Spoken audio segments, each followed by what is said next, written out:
Hello and welcome to the Insatiable Lust for Life podcast with Stephen and Amy North, the podcast that takes you into a world beyond the scope of the human limitation, into realms of experiences that only the soul will understand. Today, whilst this was meant to be homework for part of a course I'm doing, we seem to have been hijacked by Amy herself, and this is what life is like, as I like to call it, walking with Amy. And there is a book being released soon. Over the years, we've been sharing drawings and visualizations of Amy as she takes us beyond the human limitation.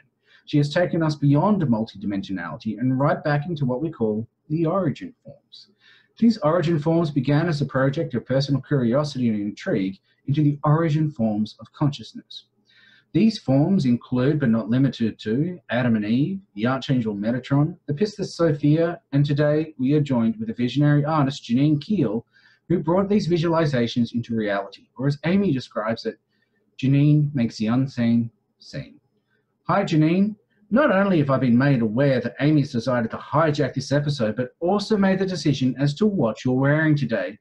So we should probably call this episode the Amy Hour, but it is what it is. How are you today? I'm really good, thank you, and it's so good to be here with you to talk about my world and Amy's world, I suppose you could say, things that we come together. And yeah, she prompted me before this podcast to wear the t-shirt that I designed, which is actually Amy's own design. 15 Hours of Roses. I was going to say 15 Hours of Roses, but I wasn't sure whether I should wolf whistle because, hey, she's a hottie on that shirt. Yeah. Lavender Barbie. Yeah. Yeah, I'm really happy to do this. It was brilliant. It's like so many different things that Amy's asked me to actually do, you know. So before we dive into our experiences with Amy, your experiences with Amy being her chosen visionary artist and fashion designer, let us talk a little bit about you, your history. So to make those who don't know you, who are listening and watching this, know who you are and what you're about and where you're from. Yeah, I'm Janine and I'm from the UK, Lancashire, UK. I'm a spirit artist, which I started my business in 2015, but it actually started a number of years before that. Before I even actually started doing the spirit art, I was working in childcare. And back in 2010, I started going through this transitional period. Things at work seemed to start wading. I was feeling like I was wading through mud. And I was told that in the November of that year that I would go off and sick. And that's exactly what happened. And it was during that time I started to get inspiration to be creative, and what sort of prompted it was there was this little spider that came on the side of my front door, on the frame of the front door, and I'm really interested in the animal wisdom, and I've got a book and it just describes the different teachings of the animals, and the spider represents creativity and the patterns and behaviors and everything and realities that we weave into our life.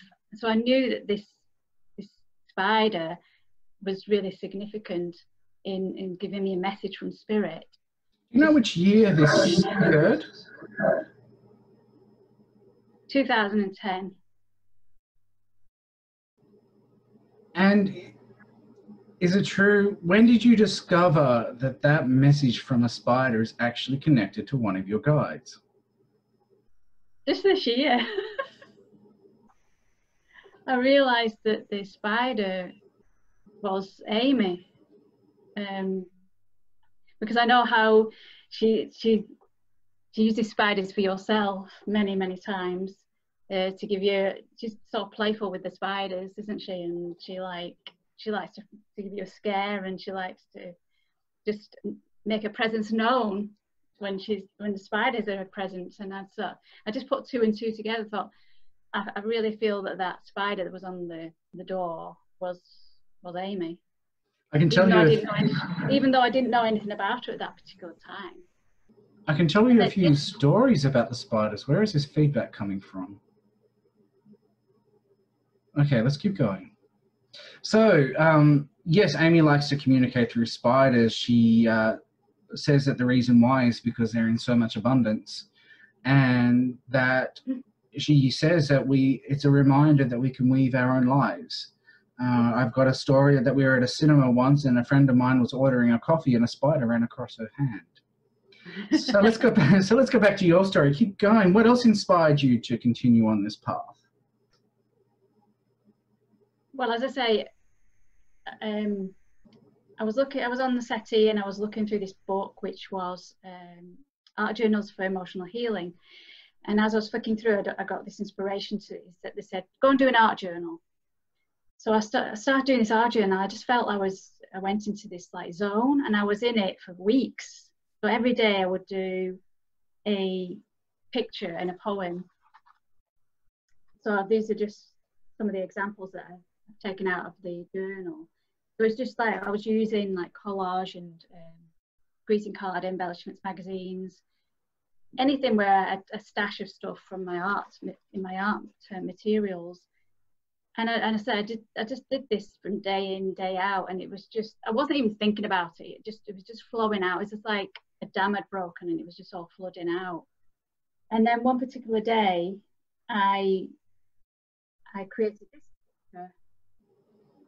And the difference between this one and the other is I just felt I was really guided to do this. It was like when I took the paintbrush off the actual picture, I felt this energy coming off it, and I just had a feeling I'd been guided to it. But it wasn't until about a year later when I went to see a psychic artist, and she started drawing my guide, which is the lady you can see in the middle there, Lydia. I said, does she have blonde hair? And then she started saying yes as she was doing it. And I realized that this picture, even though it's not exactly the same as that one you can see on the wall, I knew it was the same guide, but she'd just come in a different form. She'd come in more of an angelic form, because at that particular time I was in a vulnerable state, because I was just in that transition from moving away from childcare, and at the time I didn't really know what I was going to do. So I was, it was quite a scary time. So she'd come in this form, but actually that was her in her last incarnation, and she was like in the Tudor times. She was only about 19, and she had like a respiratory problem, but she was very good at art and tapestries. And she died when she was about 19, 20 because of this condition that she had. So that was really the start of me getting into the spirit art. And I didn't go in any courses and everything. I just started doing it. I just started drawing. I mean, I did go to art college when I was a teenager. So I had a drawing ability anyway. So I was quite confident in just starting. So I just didn't need to have any extra assistance. And that was really how it all started. But I didn't actually start the business till 2015, because I still seemed to be going through a lot of changes. But I just sort of, during that period from 2010 to 2015, I was practicing on friends and family. And then it just started up from there in 2015. And what year did you really meet Amy, when she made her presence fully aware? Because I can't remember. I think it was 2018, when you'd gone away to travel in the US. Which is 2 years within a few days. Is it? Yes, I left on the 1st of August 2018. Oh, yes, it is. Yeah. Yeah, she came to me. I think I was doing a drawing at the time, funnily enough. I was doing a portrait for somebody. And I felt a presence, and she was asking me to do a picture for you. And I couldn't understand why. I thought, well, Stephen's in the US and he's having a good time and enjoying himself. So I said, I will, I'll do it. You know, I'm just busy at the moment. But Amy, she's not patient. She's not the most patient of guides. She sort of pestered me. Came back, you know, in the future few days, and said, well, not said, but I just got that impression she wanted me to do a picture. So I gave up in the end, and I did the Goddess of Love and Purity. I haven't really got a picture to show you here at the moment, but that was the very first picture that I did, and it's like she's mainly sort of in white, and then it has the pink roses around her hair, her head. That was the first one. And then what was really interesting, I was presuming that everything was all right and fine that when you were away, but when I came to share the picture with you, I discovered that you were going through some challenges at the time. So then it made sense that she wanted me to do that picture for you, just to give you that support and that energy to help you in that situation. So that was really, I think, yes, that was when they really, you know, we started to connect. It's trying to remember 2 years ago, and I was like, yes, I remember receiving it, and remember receiving her love. And I was taken aback really by that, you know, because it just sort of proved how I was connecting with people. Because I think I have to admit that when I first started doing the spirit art, I still had a few doubts about, you know, doing this, because it was so new to me. With the Goddess of Love and Purity, not only did you draw it, you sent it to Marlene Swetlashov, who is the scribe for Ascended Master Hilarion, who then continued and channeled the Goddess of Love and Purity in her goddess messages. Yes. And then, you know, it was through yourself and Amy that I did start connecting with Marlene as well. And it was from that I actually did many pictures for Marlene, which she now showcases on her videos and her website. And I'm also believing that you also are doing a co-authorship with Marlene on a book on crystals and drawing the divas, and because I have Celeste painted drawing of Celeste, a painted portrait of Celeste somewhere. Yeah, I mean, that was really interesting how that sort of came about, with actually discovering that I could bring through the consciousness, beings that are putting their consciousness into crystals.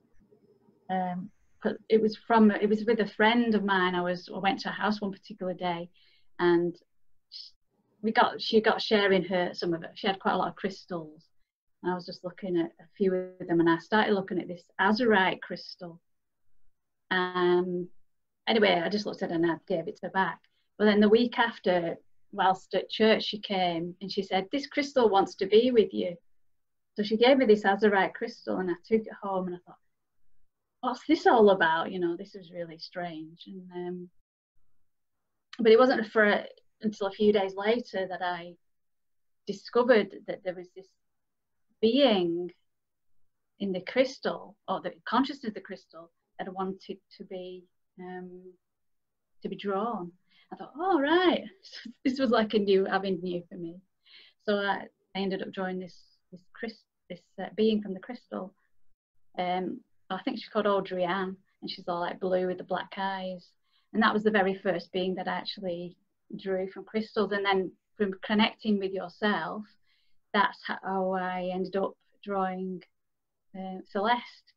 You were showing me that crystal, and then I was inspired to do the being from that, and then you got the painting. Yes, because I was just trying to remember. I was just trying to remember which was the very first drawing and how it all started, because I remember we actually met in a Facebook group called Friends of Serapis Bay. That's right, yeah. And I'm like, how did we get onto the crystals? How did we get onto Amy? How did Amy start nagging you? And that's how everything, it led and led and led to. It's all part of a planned experience, all part of a planned journey, because it seems like Amy has a plan, like hijacking this whole idea of a podcast, because we were going to explore something completely different. So going back to the crystals, I'm actually wearing one that's around my neck, which you actually have, and I'm going to put hashtag jealous, the original image of. Yeah. So if I, so actually, you've got the book. Show us more, but I want to get this crystal off to show the crystal before we show the picture. Okay. Sorry. You can tell that this is completely organized, structured, and planned as we do this. So this crystal here, if it shows up, it is actually what I call an celestial amethyst. It's called celestial amethyst. And when Amy was working with Jocelyn, and because Jocelyn channels Amy and others for me, and we work together as a team. There's Jocelyn Thomas, who is an incredible, gifted, talented person who works with her spirit guide, Twin Flame Etienne, who I channel. You've got Star and yourself, who's part of the team, and we have Amy and myself. So one day I decided to visit a crystal supplier, and Amy decided to play a game of hide and seek. So the idea is that she would put her consciousness into a crystal like this one and tell me to go find it. So there I am in this warehouse trying to find the crystal, getting warmer, getting colder, getting warmer, getting colder. And the idea, the more I'm aware of it now, is that what she was doing was playing with my sensory abilities, the sensory abilities of being able to sense what is around me. So I'm going through this warehouse, looking and looking and looking and looking, and learning to sense where she's standing. And then I'm standing in this area with all these amethyst pieces, shelves and shelves and shelves of amethyst. And I'm staring at it and I'm going, I know I'm meant to be here, but I can't see with my eyes where this one specific crystal is. So I'm looking, and then I realized I had to look underneath the shelf, because on this shelf that sits like this, there was this kind of like, let's go Batman, this other shelf sitting like here, and right above it, directly under the metal piece, what is this crystal? Completely unseen by the eye. Now, we were also going down the path that Amy was leading me to, the ability that I have to channel the consciousness of people's spirit guides into crystals. So given that I'm doing it for others, and generally I use clear quartz, because the more clear quartz, the clearer a crystal is, the more information I could store into it. But we also knew that Amy's frequency is amethyst, and if you look very closely, if it shows, you can actually see a rose formation on the crystal. So you decided to then draw this crystal. And what we have seen is something so incredible. So now you can show us. And if you'd like to, share your experience with this one image. So here we are. This is the image that I actually ended up drawing, and that I channeled through from the crystal that Stephen's just shown us. It was one of the quickest images I've actually drawn. Usually it takes me quite a while, but this just came through so fast. It's like she couldn't wait to share this with you. That was the impression I got, and it didn't take me long to do it all. And I just felt that sense of urgency when I was actually drawing it. And there's just so much energy in it. You can see it, you can feel it, and that playfulness. The way she's like looking is quite like mischievous and playful, and that is Amy. Amy is playful, she's mischievous, like you say, with the spiders, she likes to have fun scaring you and all that. So that's how she was portraying herself in this actual image, and it made you cry, didn't it? Yes. Made you emotional. Shush. We do not reveal these things on my podcast. I know. Yes, but it made me cry as well. I got quite emotional about it because it's just so beautiful, you know? And it's such a personal, that image of her is just such a personal thing, because that crystal is my crystal, like the one I wear all day, every day. And it's just amazing. And then after that, we said, oh, let's draw another crystal of Amy. Yes. And this one is, like, they're just all spectacular, but spectacular is just beyond descriptions. Now, there's this one. See, this is what I call the origin form. I also have a story with this one, because I was doing these development workshops on the Monday night, and we were asked to do this meditation, and I dived in and I started seeing this brain, and in this brain was like pulses and pulses and pulses of this amethyst purple energy that was coming out of the brain. And it was like, and I could navigate into it, and I'm just like, this is super incredible. The size of it was just bigger than me in this form, and there was just so much love and so much energy. And then I used this one specific ametrine double terminated wand in my sessions, in my personal client sessions and everything. And when I sent you the photo, this is the image that came through. This image is the exact purple energies that I was seeing in that Monday night group. So not only is it that you gave the drawing of Amy of this consciousness, aspect of consciousness, it validated what I was seeing. And because I'm so very sensory based, and it's taken so many years to understand that the way I channel is sensory rather than intellect, you're providing the validation, and you can see that Amy is going, okay, I'm training him, but also helping you and again, this is just absolutely incredible, that drawing. Yeah, I mean, with this one, with a lot of the Amy pictures that I've done, I tend to get like a vision of it. But with this one, it started to evolve as I was doing it. This is slightly different to the other ones. I was aware that as your original forms, you are more, it's sort of clear. You've not got your sort of the humanish form, so it was more like translucent. So I knew that was needed to be depicted, but then this sort of pattern just started to evolve in it. But I have to say that I was like a bit unsure about it myself, what I was doing. But then when I showed it to you, then like you say, you gave me that confirmation that this is what you've been visualizing. Yeah. So, oh right. So yeah, it's a real big learning experience for me as I'm doing these pictures all the time, because it's so different and so advanced that I don't know whether if it's real or not. But then I get that confirmation from yourself and from Amy to say, yes, you're doing it. It's right, and it's wonderful because it's given me so much confidence in doing this sort of thing, because it is like I say, it's just so different to what's just drawing like spirit guides and angels. It goes beyond that, really.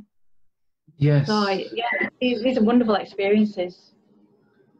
And there's another one in there. So in an exploration, from these Monday night groups, this guy was channeling an identity called the Pistis Sophia. And it's a very long story, and it's something that we don't need to dive into. But what it did do was intrigue my curiosity. It triggered me to look further and further and further.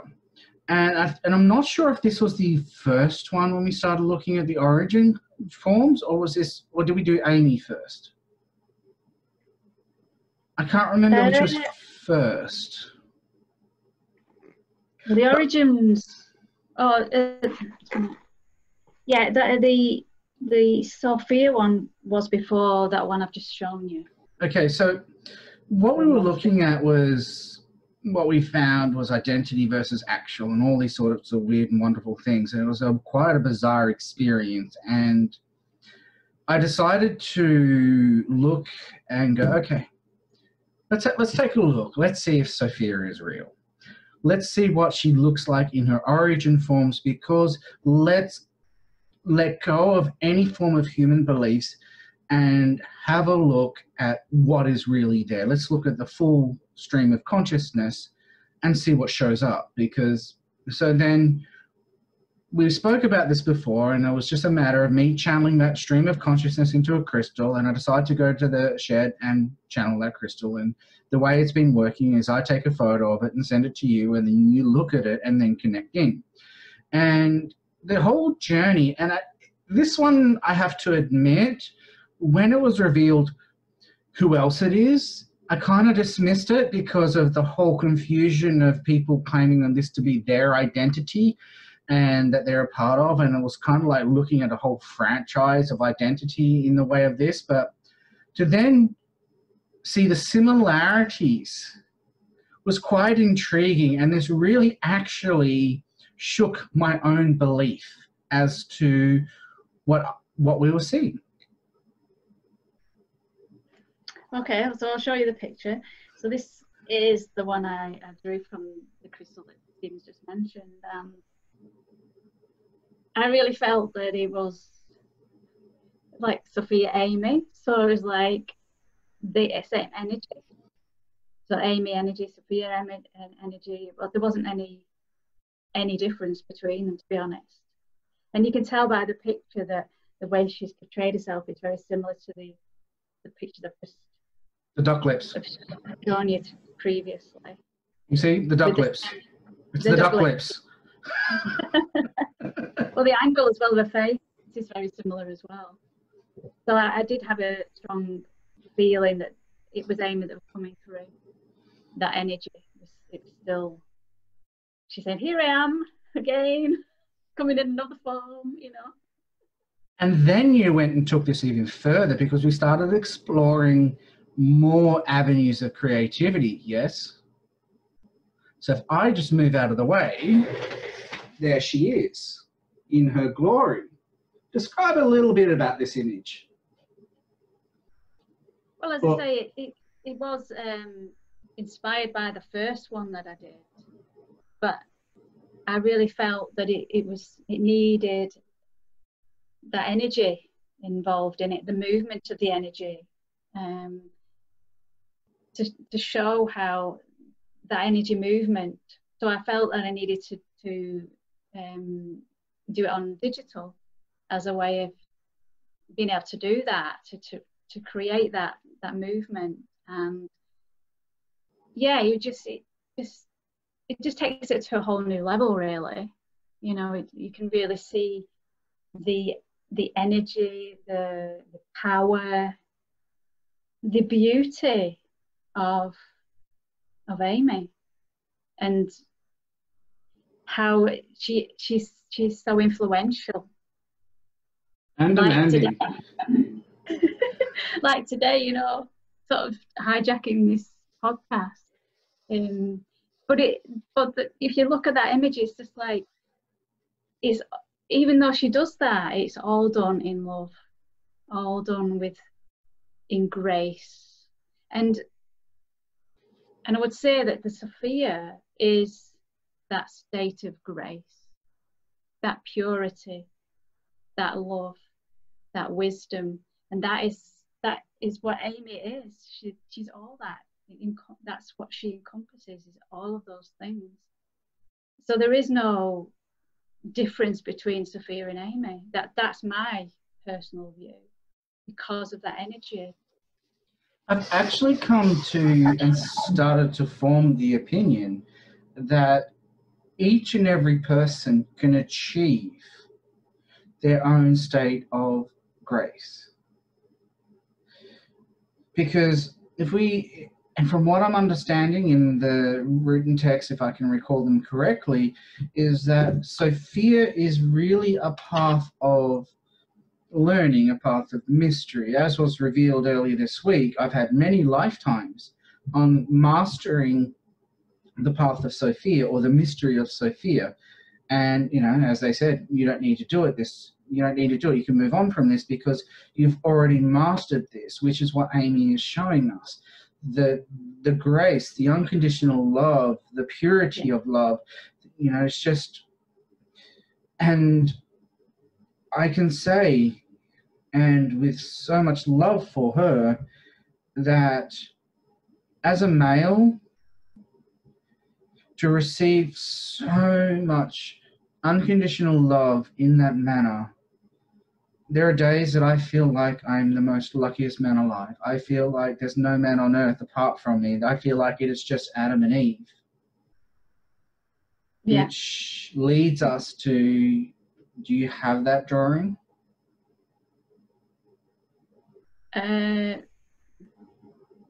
Unfortunately, no, I haven't brought it in. We can leave that for another episode, for the next episode, because this is this is something that Amy has considered to be very personal, this drawing, the exploration to Sophia, the Courticus, and how that story played out. We can move on to that one a little bit later into another time. But there was a story, and I caught up with a friend for lunch one day, and we were sitting there having lunch in the hills, and it was just an incredible day. This is before she had a baby, and was decided to go. After lunch, we decided to go part ways because she went off to do her thing, and I decided to go home. But in this period, I was being nagged to go to the cinemas at 2:30. And it's like, all I got told was, let's go to the movies. I'm like, okay, you have to see the 2:30 p.m. movie. Okay.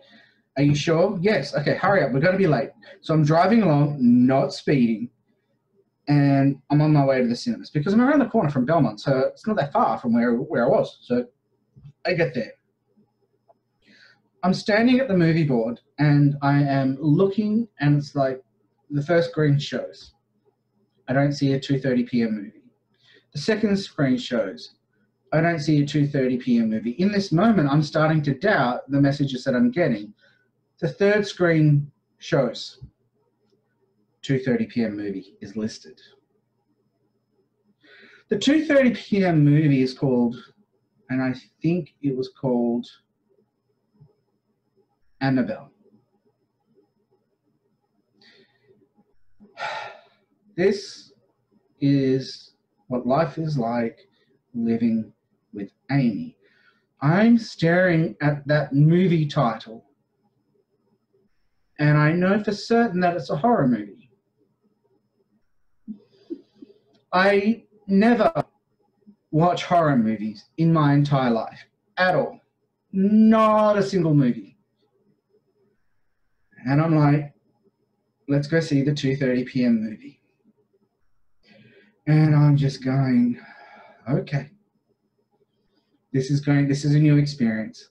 I buy the ticket, and they go to me, where would you like to sit? No one else is booked. And I'm like, oh no. So then I sit in this movie, I watch it. My fingernails are still in the chair to this day. My heart is probably still in the ceiling to this day. And then after the movie, and I'm almost screamed, and I'm sure I heard so much laughter from her as I'm freaking out. And, it's really challenging for me to watch these kind of gory movies because of being sensitive. When you see the knife cutting your skin, my skin feels that knife cutting the skin. And it could have been from a previous love or something. I start cringing. And, it challenges my sensories. but at the same time, it reminds me I'm human. So we walk out of the movie and I decide, you know what, I'm going to get a shake. And I walk into the shopping centre and she goes, turn around, there's one more. And I'm like, what? And she's like, turn around, no time for shakes, go straight back. We're going to watch Stephen King's It. Oh, no. So on this day, I had watched 2 horror movies. This is to show how mischievous and fun and playful that Amy is, even to the point of one of your drawings. Yes. Yeah, I mean, this is like, I mean, this happened just after those other pictures I've shown you, because again, you were going through quite a number of challenges, and she wanted to uplift you and give you a bit of a laugh. And we know how, like we've talked about just before, about the spiders. So she inspired me to create Arachne Amy. It's even got a spider on it. The spiders, I don't think I can do them because it's been a while since I've used it now. But they actually, she even got me to get them to move up and down. And this was a nice surprise for Stephen. And it came with a poem as well, but I can't remember the poem offhand. But I'm sure it was like, she enjoys making me jump out of my skin. Yeah. So since then, I now frequent horror movies because I know she enjoys them, and it's a lot of fun, and it's just embracing change.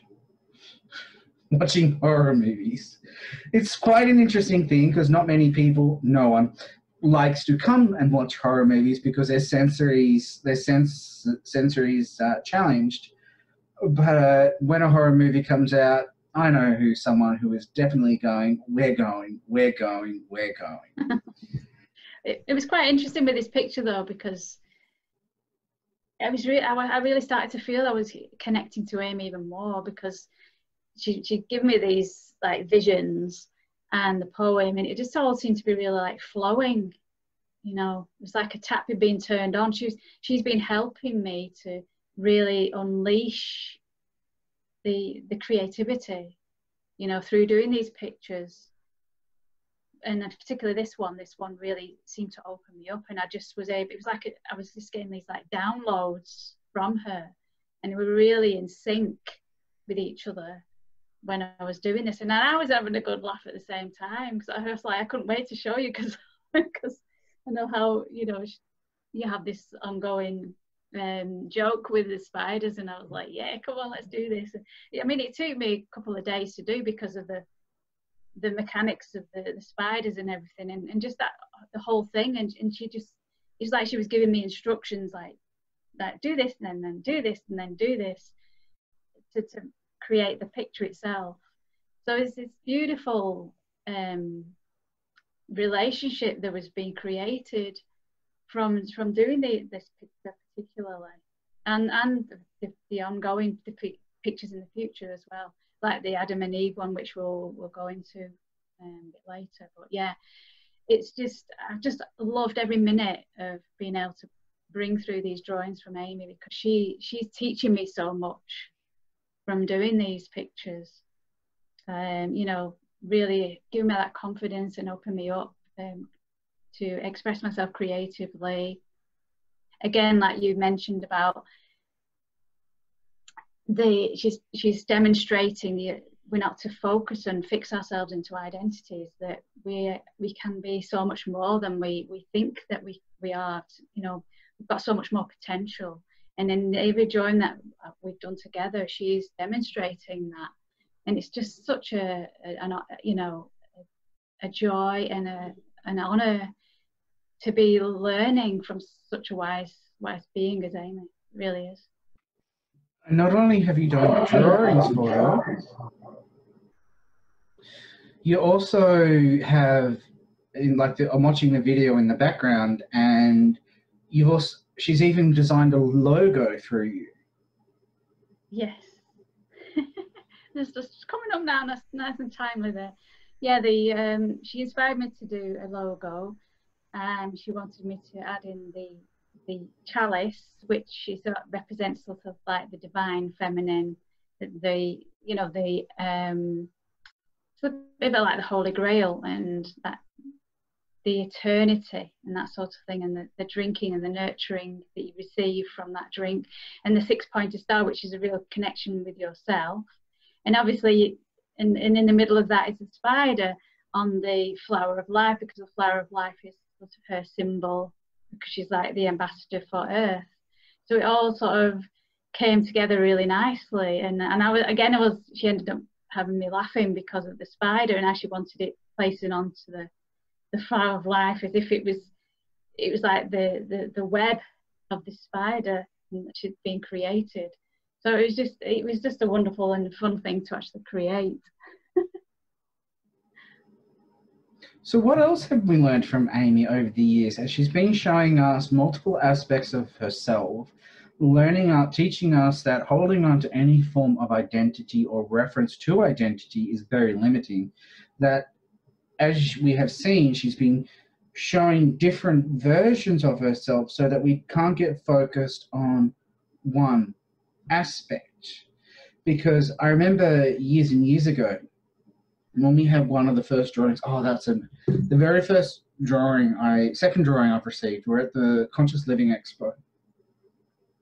And I had a date with another artist, Lynn Shiona, who's drawn a few images of Amy, and drawing away in a completely different form. And we were sitting there, Monica, who's a friend of mine, and I were looking at this drawing, and it's like, is this Amy? Is this Amy? This can't be Amy. Is this Amy? We don't know. It's not Amy. It can't be Amy. This doesn't look like Amy. Amy's got blonde hair, not this Palladian-looking being. And Lynn turns around and stomps her foot, and she goes, "You know who I am." And we both stop, going, "Yep, it's Amy." And what we are seeing is that to hold on to any form of identity is limiting to us, and that what she encourages us to do is to go through. Don't stop at one, because there's another version behind. Like you're going through multiple lenses to see multiple versions. Yeah. And it's like we're going back to the origin of everything, which is why I love these drawings of like that video that's behind me, because it just expands everything beyond what we think we know. Yeah. I mean, just as I mentioned before, the challenge that how can this be, because I'm just this person that's living on a planet, to then completely be opened up to going, oh my gosh, this is just absolutely incredible. And again, to feel like the luckiest being alive, because this is, this is everything to me. This is my girl. This is my Amy. Yeah, as I say, like I just said before, when they're doing the drawings, it's like she doesn't want you just to be fixed in one particular idea or personality or identity. She's wanting you to continually open up. Yeah, expand. I mean, that's what we're here for on Earth, is to expand, not just do the same thing and be the same person we were yesterday. We're meant to just explore and play and experiment, be curious, treat it like an adventure, instead of always doing what's expected or predictable or familiar or being in a routine. No, she wants us to break free of all those things, be creative, be unique, be different. That's what we are, beyond this this identity that we think we are. We have to look, like you just said, look beyond, because we are so much more than that. You know, we've got to tap into this potential, but we can't do that if we're continually listening to the personal mind that wants to keep us locked in these limiting thoughts and ideas. We have to go beyond and trust our, you know, the intuition, trust the senses, the feelings, because it's through the feelings that navigate us into new experiences and new ideas and trying things out. And as an artist, you know, this is the epitome of what we do, is to explore. And obviously with doing spirit art, that takes it to a whole new level as well, because I'm looking at things beyond the physical, like has been said, I'm bringing in the unseen into the seen. So it just interrelates so well with everything that Amy is all about. Amy is encompassing all those things. So it's just amazing experience. Being able to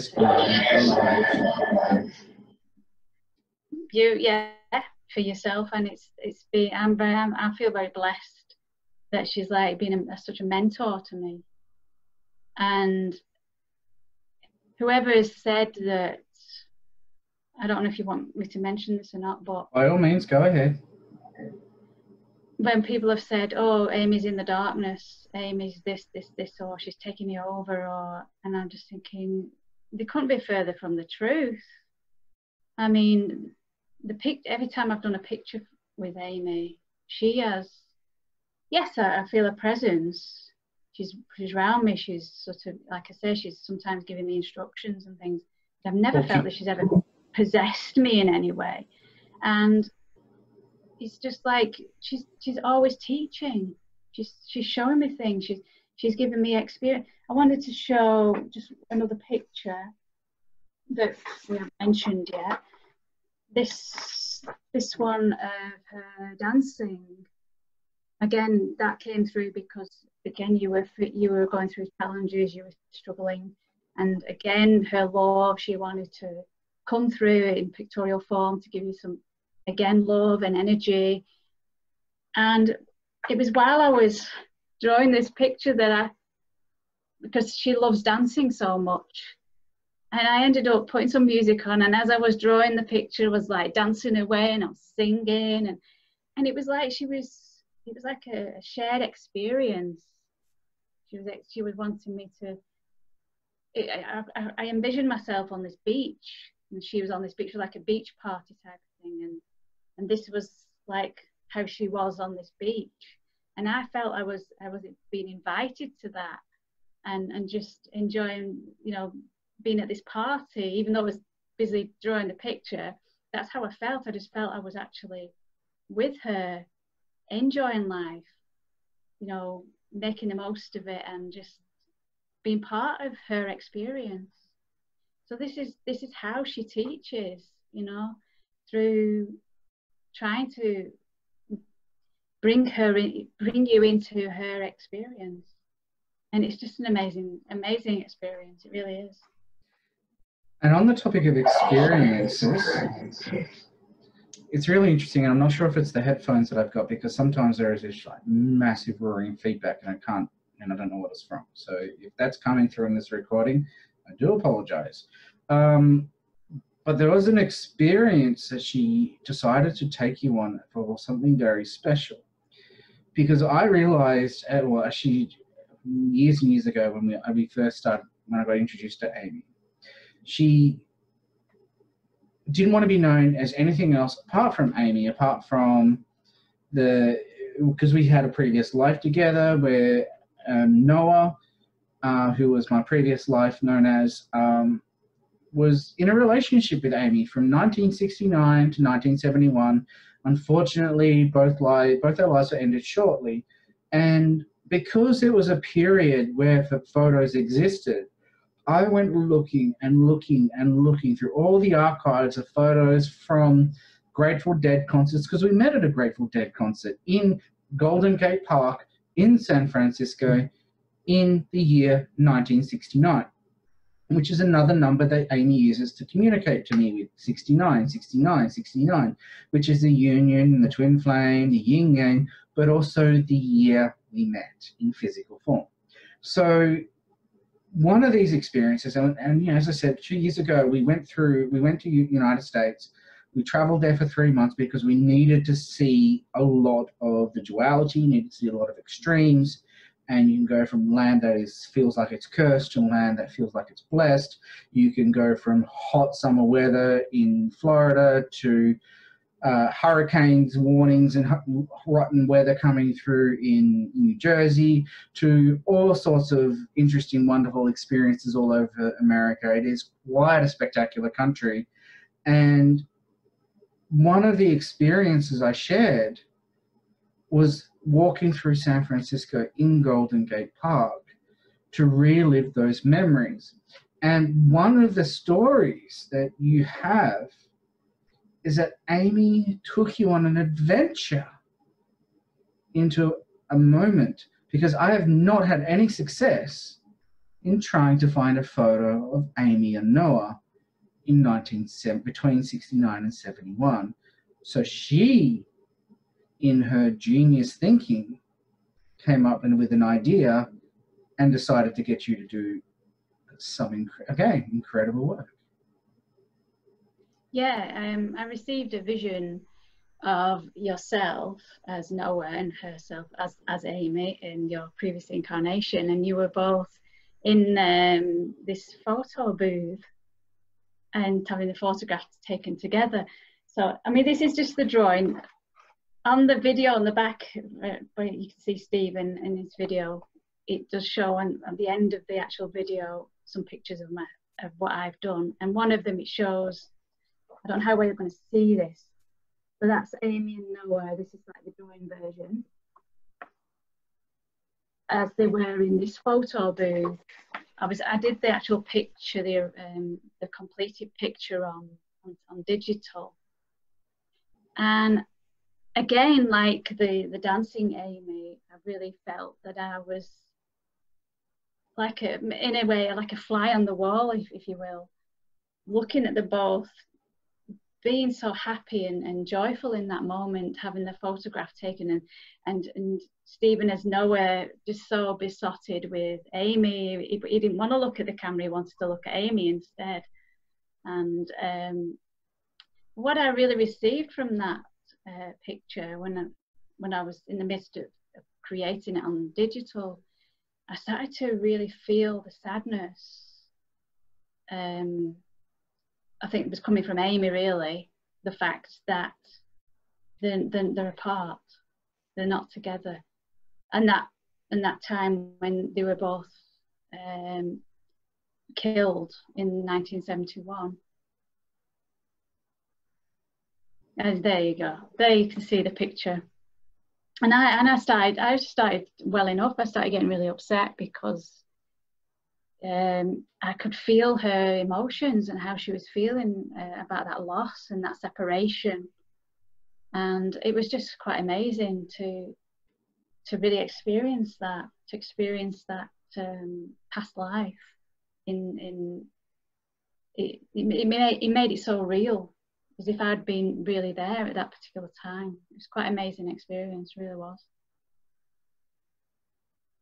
Something else, it sort of really touched my heart, you know, and I'll not forget that. I'll never forget that. And again, you can see it on the back of there.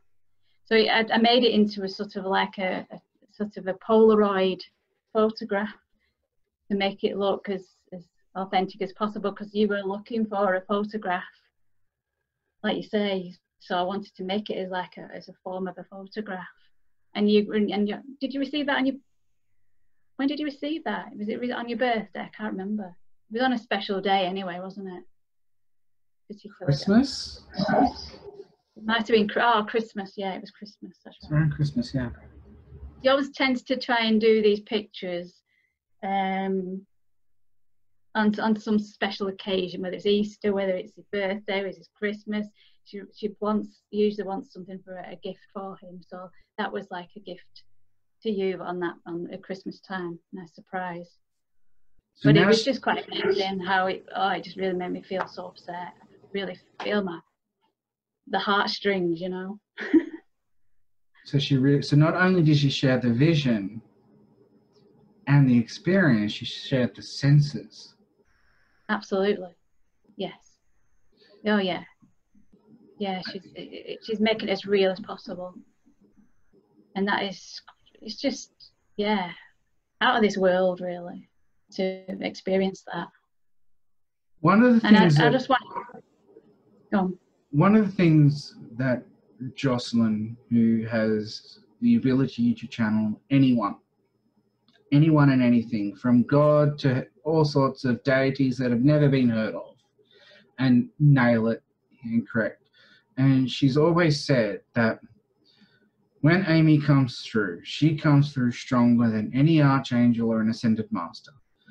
And she's extraordinarily strong in the amount of love and wisdom. She, even in a personal reading where she wants to have some personal time with me, Amy can't help herself but teach. Her passion is teaching. Her passion, she just loves it. You know, when we listen to the Amy sessions, it's like we don't want to listen. We don't ask questions. We want to hear what she's got to say, what she's going to teach. You know, it's like we get a 30-minute reading and Jocelyn's going, that's Amy. She's gone for 58 minutes. And what is it like to really, for people that are unable to obtain that level of experience right now, because, you know, for me, it's taken my entire life of learning that I have a completely different ability in sensory. And right now I'm taking exercises in exploring that further, because there were times that, you know, years ago, that I could sense when people are talking about me and tune in and find out who it is and what they're saying, which freaked me out many, many years ago. And now it's kind of like it led to the development of the heart activation music, because it's done through sensory. It's quite an extraordinary field to explore, because sensory is using the entire body. Yeah. And it's disconnecting the mind, because the mind has no reference point to what it's experiencing. And just having that support from Amy and the confirmation, the validation, because now what we've got from Amy is we started off with a portrait, to now we've got t-shirt designs, now she's got a logo, now she's got Amy Animation Productions, now she's got you doing videos for her. It's like all of a sudden we've got this entire market, you know, this range of goods. It's like you can tell she's got a plan. All she wants to do is work. Yeah. But that experience, I know I'm jumping between different ideas and multiple streams of thought. This is what it's like with Amy, multiple streams of thoughts all in one go. Yeah. But how is it for you? Is it like what Jocelyn says, working, like comparing it to, you know, you had the project with the goddesses and drawing all the masters that Marlene channels and all the other stuff. Is it different? Is it similar? Share what's it like? I would say it's quite different to channel Amy than all the other beings that I've channeled, because like I've just said, she involves me in those experiences that she's had, some of them anyway, and then she's really given me all these visions. She's showing me these visions, like the vision of the Adam and Eve, which we will talk about, and how I received that image and received the image of their actor Amy. She's showing me through imagery as well as feeling. So you get so much information. An image speaks 1,000 words. So I get so much from just seeing those visions. And the wonderful thing about her teaching in that way is that things don't get misinterpreted or misunderstood the same as they would if it was just all in verbal. You really get to understand it, and it's not manipulated or in any way, as I say, misinterpreted when you see it as an image. And I can get, as I say, I can have a greater understanding of things because she's showing me in pictorial form, rather than it being like reams and reams of words or conversation or something. I just get so much from those images and the feeling, you know, combined with that. Using all the senses, like getting upset, or, you know, when I was drawing that other picture of you in that past incarnation. I just got so much from those feelings. I could really understand what it must have been like at that, you know, having that separation. And words you can't put that into words. You've got to experience it. You've got to feel it in order to understand. And that's how she comes across, how she mentors. And I think that's one of the best ways of learning, through that way. She's one of my favorite teachers. Teacher's pet. Yeah, but it's amazing. It's a very simple way, you know. It's not complicating anything. She's just showing you as it is. She's not elaborating. She just said, this is it. And, you know, it comes through the feelings, it comes through in visual form, and you can get it. You can understand it in multiple ways. That's how it is for me anyway. It's what I've experienced.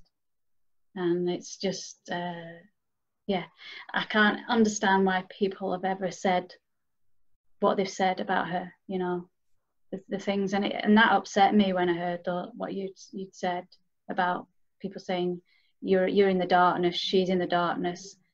I thought, no, I'm sorry, but that's not true. Not from all the experiences I've had of channeling her, the imageries of her, because I had nothing but when I'm actually, the experience I have when I'm actually channeling her is such peace as well, and I feel that expansiveness.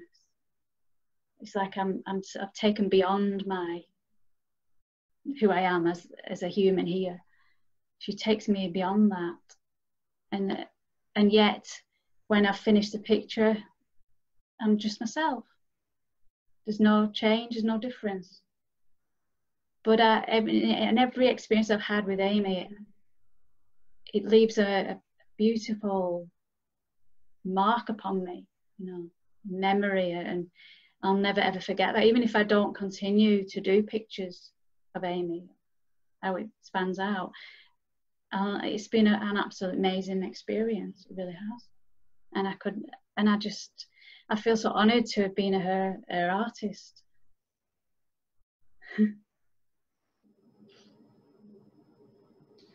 I don't know what else to say about that, really, to be honest. I think, you know. But I wanted to say about yourself as well, you know, it's upset me, the fact that people have said what they've said about you, you know, certain people, that you're in the darkness, and I think, no. You know, people have experienced sort of maybe insecurities and fears, and when they've been connecting with you. But I think they've taken it completely out of context, because I've experienced the discomfort and unease and insecurities when I've been around yourself and Amy, you know, when I've done pictures for her. But I've realised that isn't anything to do with you at all. All it is your light. You and Amy's light. It exposes anything where it's not truth, where it's not reality, where we're holding on to some sort of belief, idea. And it's exposing that. And that's what it is. It's nothing to do that you're in the darkness. It's just our own shadow stuff that we haven't dealt with. That when we're in your presence, it brings that up to be seen.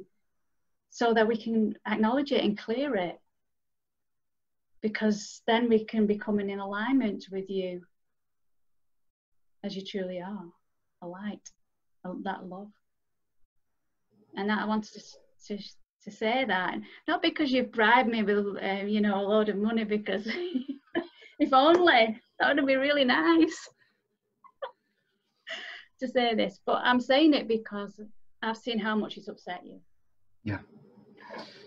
It has upset you, and I don't want to see that. I think that is just like Amy, it's just couldn't be further from the truth. And I wanted to say this because I wanted to speak the truth and what I've experienced. And it's just not, it's just a pack of lies. Or they've just completely misunderstood you. They've not really truly known who you are. Or they've not got to know you. They've just sort of manipulated it, or trying to take advantage. And it's very sad that people want to do that, you know. All you want to do is help people to see their true potential. And you know, it's happened for me, you know, or it's happening for me through this continual relationship, this friendship, this connection, that is continually emptying me out of all the the rubbish and what's not real, to reveal the potential that's here within me, and to bring out the best in me,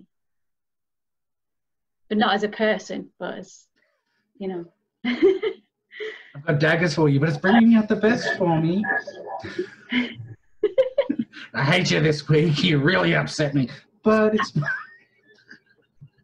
Yeah, I mean, that does happen. Yeah, I mean, like the other week, last week, I one day we were talking, weren't we? And so I felt this trigger.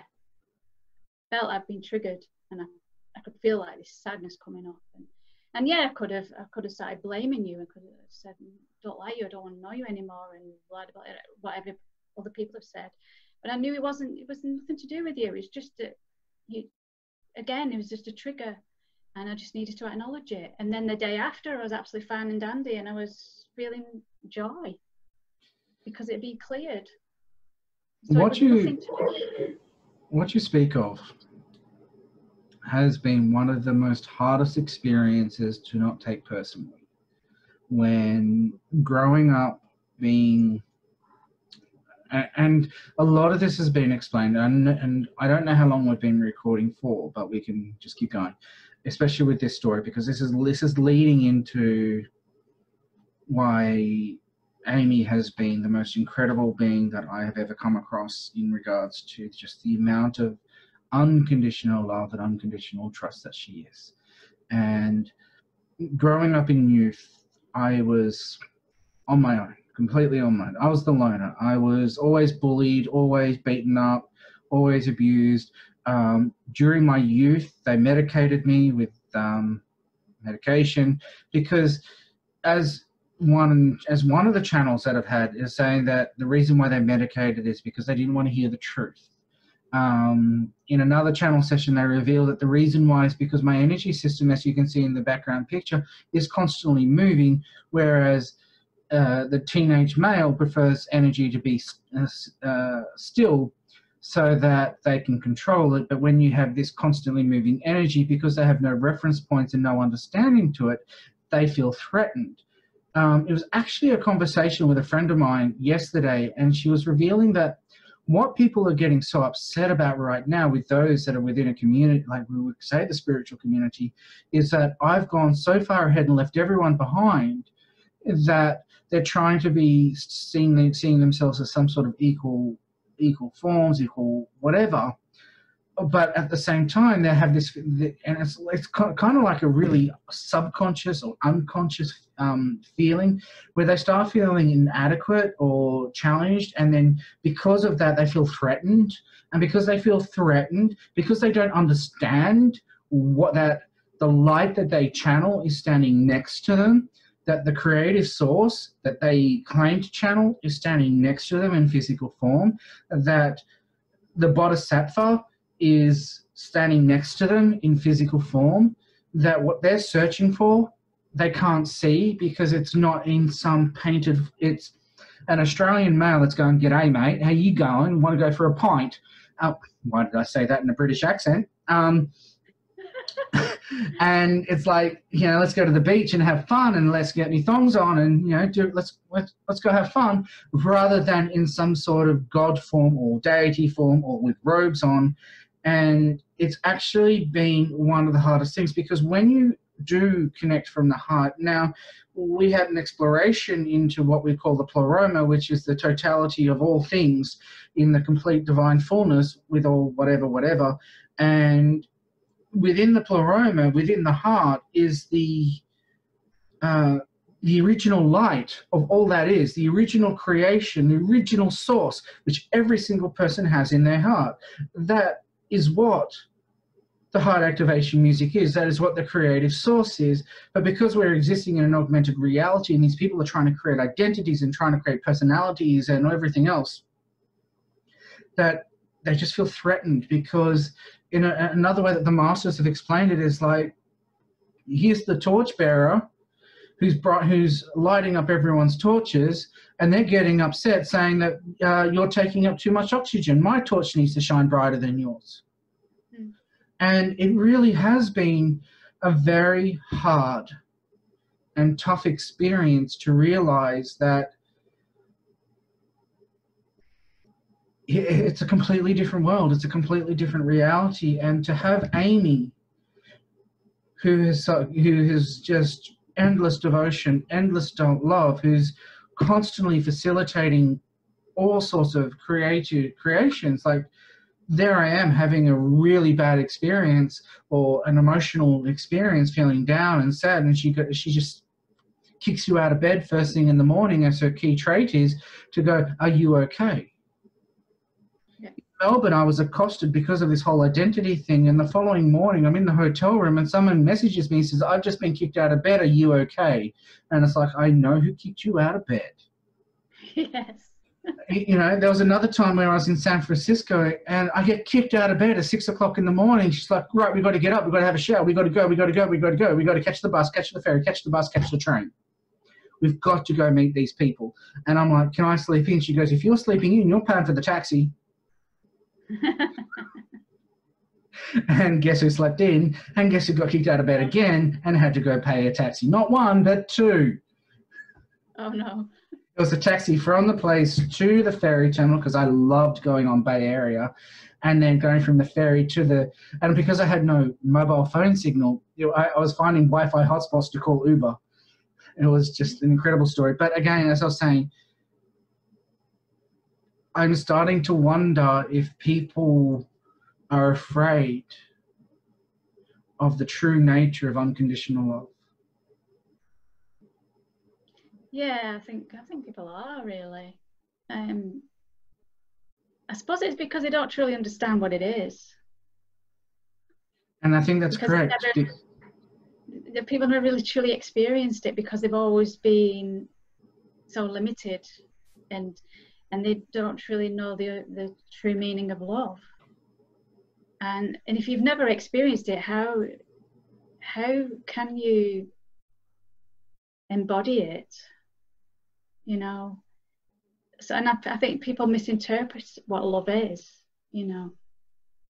I've studied in its different forms, and the purest form is a creative force.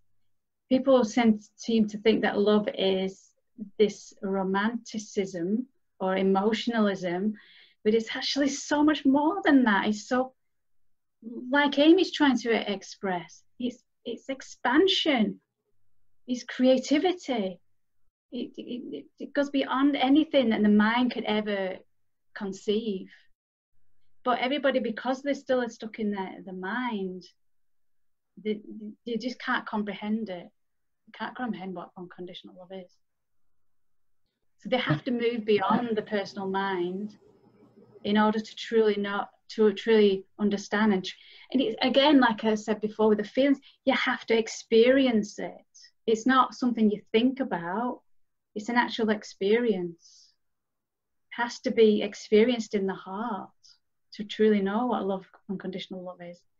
I mean, I've experienced unconditional love. And it's this expansion. And it's not for any particular thing. It's just you have this love for everything. It's all encompassed. There's nothing excluded out of it.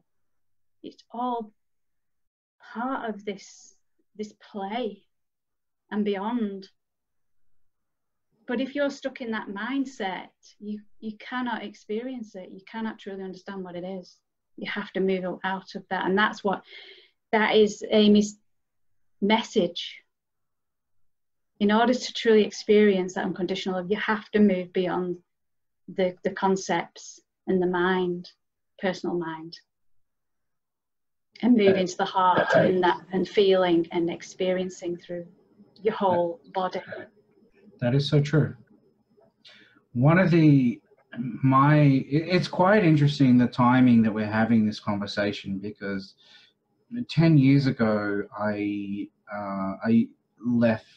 Well, I didn't leave. I gave an ultimatum to my ex-wife, who I said, okay, you stop having whatever that relationship was, and stop seeing this person and work on the marriage, or you leave. And she left, which was 10 years ago. Within the past few weeks, it was 10 years ago. And when I asked Amy about these experiences, these relationships that I've had that really, there was such a hard time in some of in the marriage, whereas like I remember being in such an emotional, okay, this is a completely different story and another story that can come for another time, but there would be times I would say, I wish you could have unconditional love. And Amy explained that because whilst I've always been connected with Amy, because she's my spirit guide, she's my twin flame. Twin flames don't have to be spirit guides. They could be on different planetary systems, but they're always connected to each other. And the way that we work is completely different. We actually do completely different things. But as she was saying, going back to the relationships, the marriage was a karmic-based relationship. So the karmic-based relationship, then there was a few other little ones, and then another one which it got me onto this path, this connection, learning crystals for the first time, like really exploring my abilities. And this person had such incredible abilities that she was able to see my soul. And to be seen like that is a major, major impact. But again, this is when I started, like, a lot of the symptoms or features or whatever of this friendship, if we started looking on the internet, especially when you're going through your awakening, you start falling into this whole twin flame experience, thinking that this is the twin flame, this is the twin flame, this is the twin flame. When I met Amy for the very first time, and when Jocelyn introduced her, she goes, I am Amy, and I am your twin flame. The person who you think is a twin flame is your false twin flame. But what she introduced you to was this whole series of different relationships, was getting you prepared to connect with Amy, for me to connect with Amy, because I needed to understand what love is not and what love is. Yes. If I did not know what love is not, I wouldn't be in a position to be able to handle the purity of that unconditional love. Now, since 2010, there's always been this topic of a relationship, and because of the scars and the traumas of some of the, I don't even know, as again, another experience, another episode, is that the idea of a relationship feared me. But when I was in high school, I read a book called The Magician. And I was reading about incubus, succubus, and all sorts of different things. I was learning about Merlin. I was learning about all these different things in this book called The Magician. And I said to, and I had this thought, wouldn't it be great to have such a powerful, loving relationship with Spirit? Because dating would be so much cheaper. And that thought I completely forgot about until a few months ago, because honestly, the relationship that I have with Amy is, a lot of people are struggling to understand it, but again, it's a pure demonstration that love has no boundaries, that love does not have to be limited to the human experience, that it can be much cheaper. Because you only need one ticket to a movie. I know that if I was in Amy's shoes, I'd see every movie ever made. And and she would play games with me, such as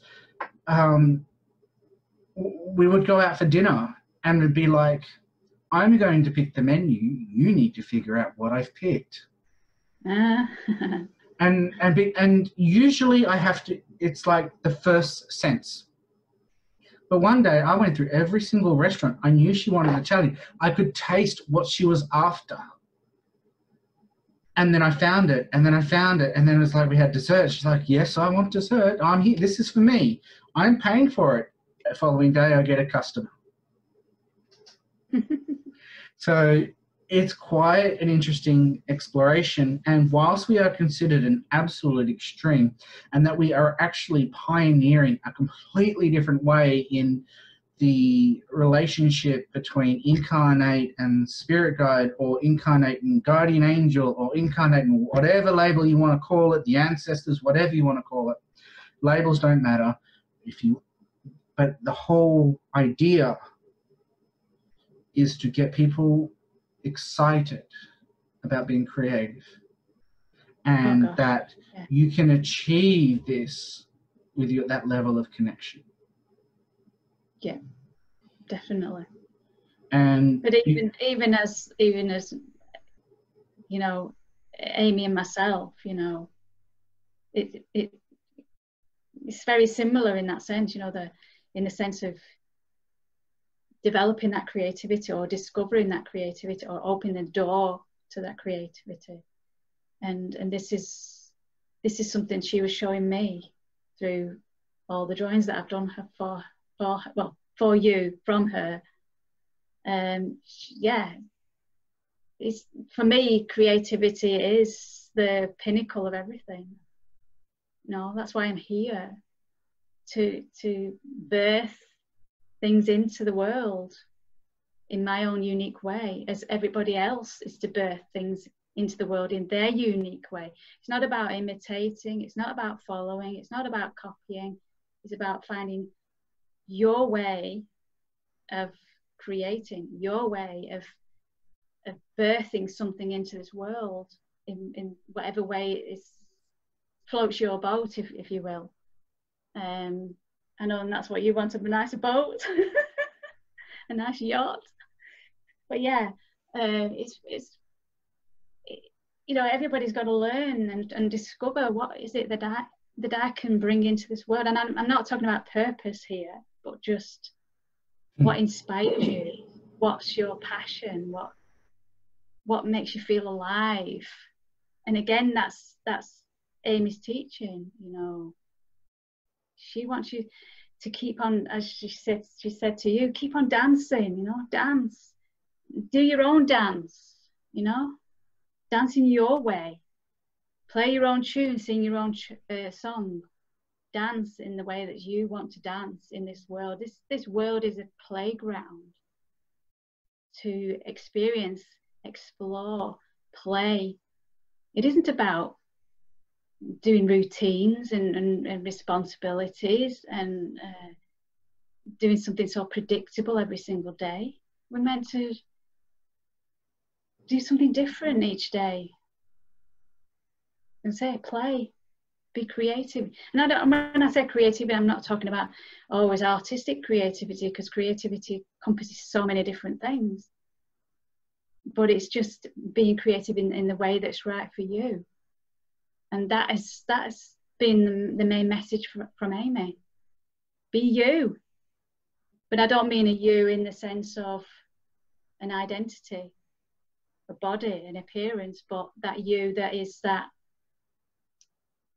energy, that creative force that wants to express itself through this body in whatever way it wants to, and not resist it, not hold it hostage in any way. As I say, if you're stuck in the mind, then it stops it. It stops you from expressing, and that's why people suffer with depression and anxiety and stress, because they're not allowing that creative force to come through to express itself in the way it wants to, in whatever way feels right for each individual. And I would say that's what Amy's teaching. What valuable teaching it is. I keep getting that feedback every now and then. It's quite interesting. I wonder where it's coming from. Okay, so I think we shall leave it there, because I don't know if this has been an hour or 2 hours. Yeah. There is no timer, so we may break it up into 2 parts. So before we end, how can people reach out to you? You can reach out to me on my website, which is www.janineroskeil.com. Built by Stephen North. Pardon? Built by Stephen North. Oh yes, built by Stephen North, yeah. I've also got an Etsy shop, TriStar Art, and a Facebook, my business page on Facebook, which is JanineRKeil.9. And that's it, really. Okay. I'm sure we'll include the links and everything else in the videos and everything else, blah, blah, blah. Yeah. So we thank you from the very bottoms of our hearts, with all our hearts, as Amy would say, for your time, for your creation, for your guidance, your participation, and patience. Getting kicked out of bed and being told I want this drawing done now. Conveniences, yeah. But I've got other things to do. No, now, okay. No, yeah, exactly. Yeah, I mean, no, it's just been an amazing experience. It's joyful, and I wouldn't change it for the world. You know, I'm so happy that she's chosen me as a sort of a personal artist to have these experiences with her and to learn so much from her. And it'll always be here in my heart. You know, I'll never ever forget this, even if things come to a close at some point. You know, I'll always remember it, and I've learned so much and discovered so much from doing it and from having these opportunities. And I just want to thank you and Amy for all these experiences. Have been just amazing, really have. Happy to upset you even more whenever you need.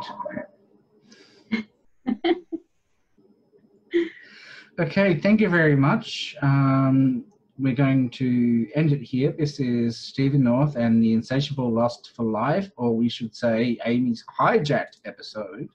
It originally started out being because we've been looking at changing podcasts and then moving away from the Insatiable Lust for Life and moving to heading northward with Stephen North, and we were looking at changing the structure, the branding, but because this message was very important and I had homework to do to learn to demonstrate my interview skills, we decided that we would do this podcast. Originally, the idea was to look at the exploration and with the whole Sophia thing, but after many lengthy conversations, it just turned out to be Amy's hijacked show. So this is Stephen North with the ever so loving, beautiful Amy North, and joined by the ever so creatives making the unseen scene with Janine Rose Keil. This is us signing off, and we hope you have an incredible time on this planet. Ciao.